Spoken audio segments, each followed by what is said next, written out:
Vênetos contra normandos. Vamos ver um pouco sobre essa história aqui nesse vídeo. O que os vênetos, né, como é que foi esse confronto dos vênetos contra os normandos e principalmente, né, começando, quem eram esses normandos, para a maior parte das pessoas talvez que não entendam muito, que nem sempre digamos, os vikings eram chamados de vikings, né? Hoje em dia todos conhecem esses povos como vikings, mas naquela época eles tinham nomes bem diversos por cada local onde eles se espalhavam, eram conhecidos por nomes diferentes e pegavam nomes diferentes. Então, obviamente, a origem dos normandos eu já entrego aqui de cara, que era uma origem nórdica, né? Eram os próprios vikings, mas com outros nomes. Mas antes disso, eu gostaria que você curtisse o vídeo, se inscrevesse no canal e, claro, ative o sininho das notificações para sempre ficar por dentro de tudo que tem aqui no canal. Esse daqui é o Lengua Mari, canal destinado, enfim, aos vênetos, língua vêneta, história vêneta. E também eu sou o Fernando Menegatti, te convido para ficar no vídeo até o final, porque tem informação importantíssima até o final para a gente saber um pouco mais, né, dessa camada histórica dos vênetos, porque a gente sabe que a história ela é feita por camadas, não adianta a gente só saber um fio ali que começa mais ou menos resumido da antiguidade, passa um pouco pela Idade Média, depois no final ali, digamos, principalmente ligado à nossa imigração, se a gente não sabe todas as camadas, as influências, né, que realmente fizeram com que a gente fosse o que a gente é, né, hoje. Então, existe muita coisa ali. Te convido até o final do vídeo, fica aí. Olha só, os normandos vieram do Ducado da Normândia. Para quem não sabe, eles eram, como eu falei ali no início, eles eram vikings, digamos assim, eram nórdicos, e normando significa homens do norte, tá? Homens do norte. Então, eles vieram lá do Ducado da Normândia, uma terra onde se estabeleceram alguns vikings pagãos do norte da Europa, que sob a orientação de Rollo, quem já assistiu lá aquela série Vikings, tem o personagem também que interpreta o Rollo, é um personagem verídico, né? Sob a orientação de Rollo, seu líder, uma vez estabelecidos no Baixo Sena, conseguiram obter do rei francês Charles a permissão para permanecer na Normandia. Os normandos, então, chegaram mais tarde ao sul da Itália, né? Não contentes ali com aqueles territórios que eles conseguiram. Para quem provavelmente já viu ali também a série, ou enfim, leu, né? Muita coisa a respeito das invasões bárbaras, bastante trechos ali da Inglaterra também ficaram submetidos por algum período ali a eles. Mas, enfim, os normandos chegaram mais tarde ao sul da Itália e foi forte essa invasão deles no sul da Itália, né? Início do século XI, onde eles foram empregados por ninguém menos do que os vários senhores lombardos que já estavam estabelecidos ali no sul da Itália, tá? Então, como o príncipe de Salerno e assim por diante. Eles faziam o quê? Foram empregados em atividades de guerreiros mercenários. O que acontece é que houve sim uma certa união ali dos lombardos e dos vikings, né, dos normandos no sul da Itália para se conquistar mais terras, né, para se invadir mais lugares ali. E houve, de certa forma, esse pacto teve alguma produtividade interessante em nível de conquista. Tá?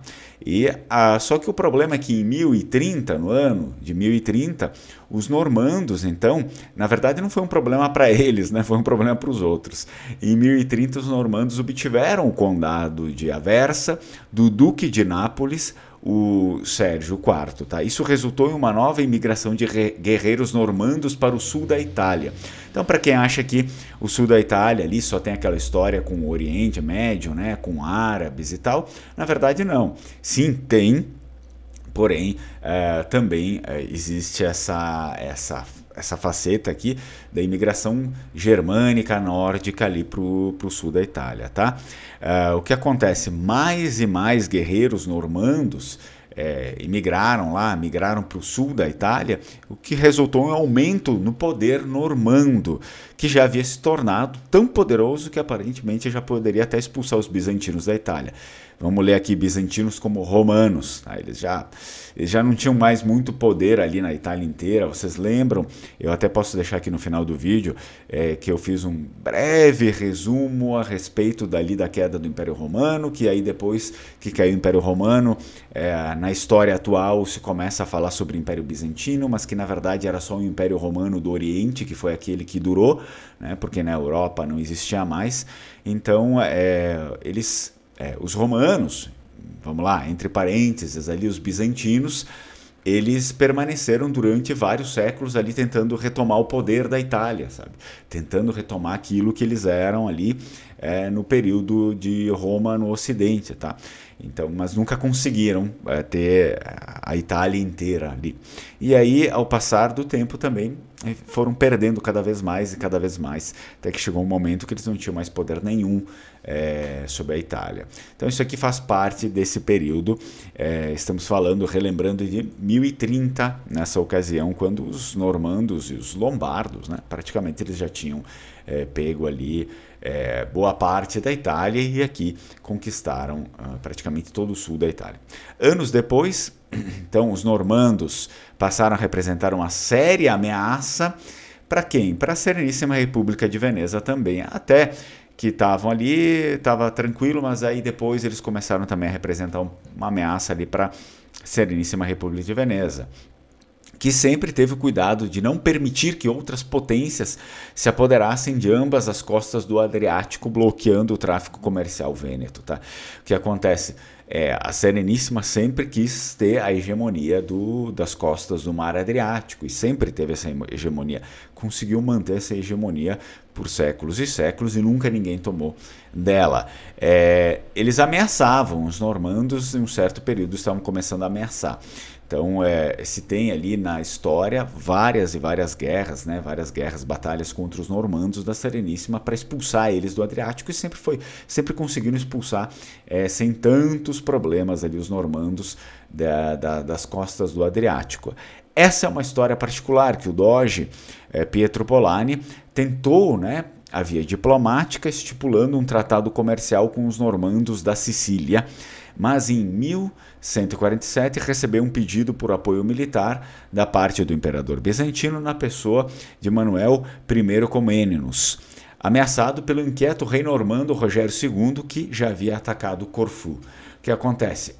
Corfu, nós estamos falando sobre, não é um lugar lá no Vêneto, tá? Para quem quiser pesquisa aí, para a gente não alongar demais, pesquisa Corfu onde fica, mas era uma base da Sereníssima República de Veneza também, tá? Virou uma base da Sereníssima República de Veneza. Então, a República, ela tinha essa expansão e ela tinha vários locais ali pelo sul da Itália também, como base militar, e essas coisas não agradavam, né? Que outros começassem a querer invadir ali. Então, o que acontece seguindo a nossa história? Obtendo em troca importantes, óbvio, né? O próprio imperador bizantino, que era o que era mais prejudicado, digamos, a Sereníssima não queria perder ali alguns postos e nem querer que perdesse a hegemonia lá em cima no Adriático, porque certamente, né, eles dominando ali tudo ali embaixo vão querer se meter lá para cima também. Mas o que acontece é que não era tão grave assim como era pro Império Bizantino, que estava perdendo tudo praticamente ali. Então o imperador bizantino chama a Sereníssima para ir lá e lutar por eles. Obtendo em troca importantes privilégios comerciais, o doge Polani atendeu ao apelo do imperador. E aí, assumindo ele mesmo o comando da expedição que partiu de Veneza na primavera de 1148 para enfrentar os normandos. Antes de zarpar, a frota vêneta parou em Caorle, que sempre foi um porto seguro para a Sereníssima. No entanto, o doge não conseguiu mais continuar.